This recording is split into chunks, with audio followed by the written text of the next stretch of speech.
anniversary nga ng Reflection Clothing na imbitahan tayo dito. Shout out nga kay Kuya Mark Bunag na siyang nag-imbita sa akin. Yung anak nga niya ang may-ari nito na si Jasper Bunag. Kaya naman after ko sa GC ay dumiretso naman ako dito. At marami nga daw banda na dadating. 11 na banda nga daw yung magpe-perform ngayon. Wasakan night nga daw ito. Hay, shoota, baka naman iba yung mamawasak. Charis! Baka naman sa 11 na magpe-perform na banda mawawasak yung eardrums ko. Charis! Yung suot ko nga dyan ay Reflection Clothing yan mga mare. Gawa nga yan ni Jasper Bunag. Matagal ko nang nabili yan pero tignan nyo yung print maganda pa rin. Kasing ganda ko, are. Madalas nyo nga siguro tong makita na suot ko sa mga vlog ko. Kasi nag-iisa lang yan. Alam nyo ba yung mga ganyang print mga mare ay 5 days pa lang ginagawa yan. Tie-dye ang tawag dyan mga mare at handmade nga yan. Kaya sa mga artist na gumagawa ng ganito nakakabilib kayo. 500 pesos nga ang isa nito mga mare. Kaya support natin ang mga local business. Lalo na kapag kababayan pa natin. Sa mga gustong bumili, visit lang kayo sa Arleos Arcade. Naka-display lahat sa shop ni Kuya Mark Bunag. At mukhang madadagdagan na nga yung Reflection t-shirt ko. Napaka-cute nito mga mare, kulay orange. Lalo nga daw akong puputi. Kaya naman hindi na ako nagpatumpik-tumpik pa, syota na main ko na agad. 500 pesos nga yung ganun mga mare. Alam nyo yung 500 is worth it naman din kasi talaga. Very comfy siyang isuot mga mare at malambot ang tela o syota English yon, chares. Hindi kayo magsisisi mga mare pag bumili kayo ng Reflection t-shirt dahil lahat ng gawa nila ay high quality. Mas pagsisisihan nyo pa yung taong mahal mo pero hindi ka naman mahal. Whew! Di ba ang saklap? Regaluhan mo ng Reflection t-shirt baka sakaling mahalin ka na din niya. Chares! Ang dami mo namang sinabi, Bengay. Ito nga si Jasper Bunag, pinapakita niya yung mga gawa niya. Kaya suportahan natin ang ating kababayan. Congratulations Jasper Bunag dahil nakaisang taon ka na sa Reflection Clothing. More designs at more clients na bumili ng mga t-shirt mo na sarili mong gawa. After ko nga ma-flex yung mga t-shirt ay nagsidatingan na rin yung mga banda. May mga taga Manila, Pantabangan, Cabanatuan, San Jose, Muñoz at ewan ko pa yung mga iba, charis. First time ko nga lang makarinig ng mga ganitong klaseng banda. Yung talagang rock-rockan. Ang ganda ng tugtugan pero hindi ka makasabay kasi hindi mo alam yung lyrics. Yung iba kasi sarili lang nilang gawa. Cheers muna tayo sa cook mga mare.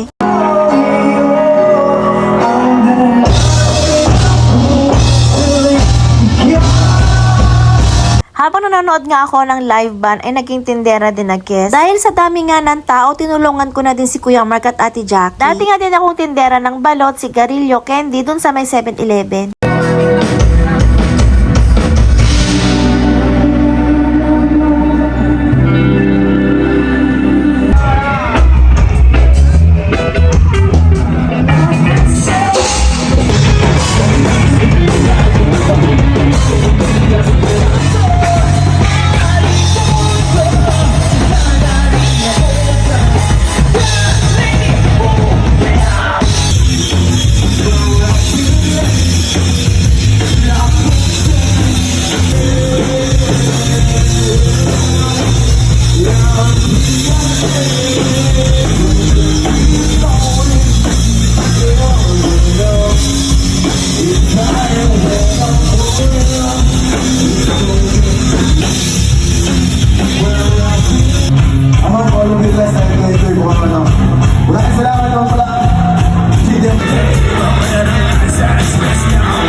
Napakasayang nga ng gabing ito, nabusog yung mata ko, nabusog pa yung tenga ko, yun lang, bye.